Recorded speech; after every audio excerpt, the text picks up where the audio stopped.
Assassin's Creed. Perhaps one of, if not the biggest gaming franchise out there at this time.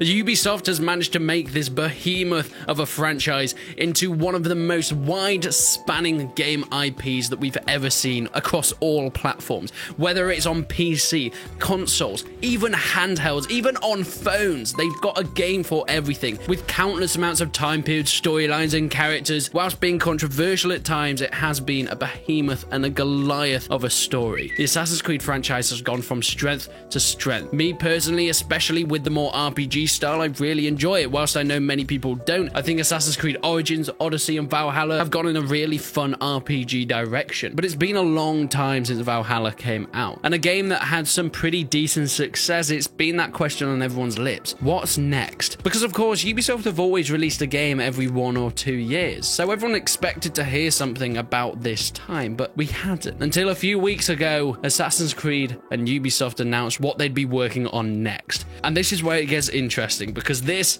is Assassin's Creed Infinity. Assassin's Creed Infinity is truly the most game-changing thing Ubisoft have ever done, for better or for worse. You see, Infinity isn't just another game in the franchise, it's almost a platform at this point, a massive online platform that will evolve over time. It may have multiple games within it, it may have multiple spin-off games within those games within this Infinity platform. Ubisoft have called it a hub to support multiple Assassin's Creed games, maybe switching between time era and going through different characters. Not only is this going to be an online platform, but they have stated they want to make it a live service. And whilst this kind of sounds awesome on the surface, a live service has had some, let's just say, a bad history. Live service games have always been shunned in the past by gamers because they are a way of taking and squeezing as much money from an IP as physically possible. We've seen it in GTA Online, going from a fantastic single-player game to the online mode, which was immense on launch. However, over time, Take-Two have been added in more and more things that you can buy, more and more microtransactions that you can get your hands on, making the game grindier and grindier just so you feel the need to buy new cars, offices, elements to your online world. And this could be something that could happen within Assassin's Creed Infinity. As I mentioned, they said it's going to be some sort of platform with multiple games within it. So will it go between different time eras? Will you get an Assassin's Creed that's set in the ancient times that then moves to medieval and then maybe even into modern day? They can all be within one platform, using the same characters or the same storylines that can span between them, linking up every future Assassin's Creed game from this point onwards, whether it's through setting or characters or storylines. Now, I don't think this means the end of your Assassin's Creed title games. For example, the next game has been rumored to be an Assassin's Creed Legion game set within Rome, and that will be a game that is within Assassin's Creed Infinity. It will still technically be a standalone game, but eventually I think what they're hoping to do is the future games after that to link them in with each other within this platform. Ubisoft have mentioned that AC Infinity will have a storyline without a conclusion. It will go on forever and ever, or at least, well, because it's Ubisoft, until it stops making money. And whilst I think it is an interesting thing to really broaden the horizons and,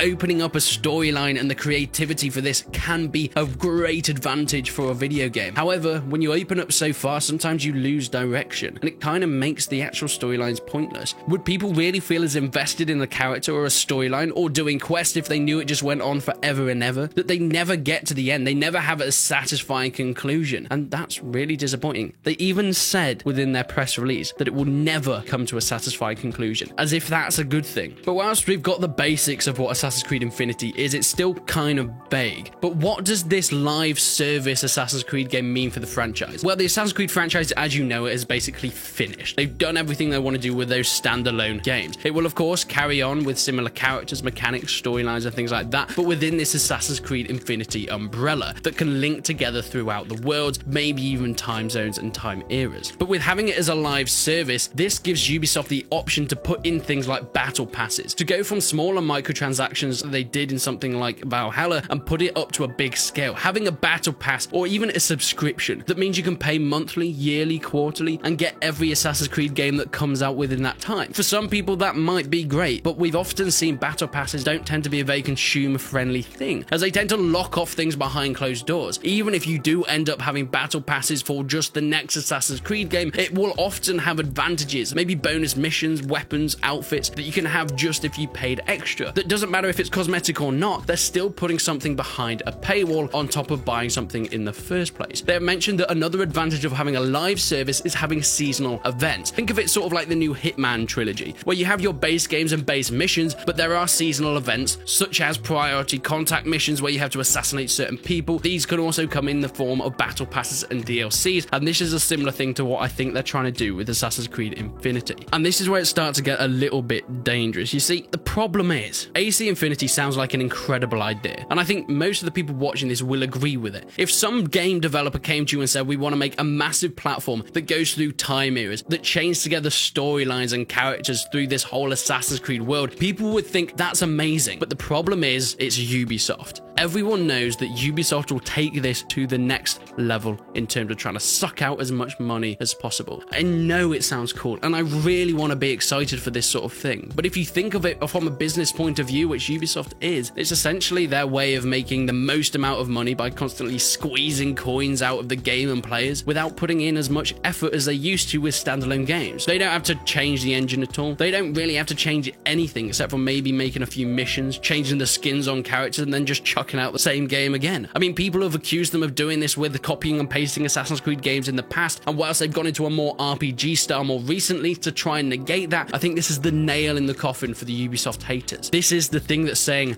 we don't want to put the effort in anymore. Let's just fully copy and paste everything from here onwards. We can put microtransactions wherever we want. We can sell battle passes, seasonal events. We can sell whatever we want. We can even have a subscription service to an Assassin's Creed franchise. That might not be what they're doing, but having an Assassin's Creed Infinity platform like this makes it possible for Ubisoft to do this, and that's what worries me. But I guess we're just gonna have to find out when more information comes out in the future. Hopefully we should be hearing something by the end of this year, but I guess time will only tell. COVID has been a bit of a hell, and I know it slowed down a lot of game developers, and Ubisoft themselves have had their issues. There's been a lot of allegations to do with Ubisoft in the last few years, and they need to sort them before I think people can put their trust back in a company like that. Ubisoft have got a lot coming for them in the future. Whether it's good or bad, I think this is going to be a very polarizing change to the Assassin's Creed franchise. But I'd love to know what you think down below. Make sure you leave a comment and I'll be sure to check up on them. Leave a like of the video if you enjoyed it. Leave a dislike if you didn't. But until then, I will see you in the next one.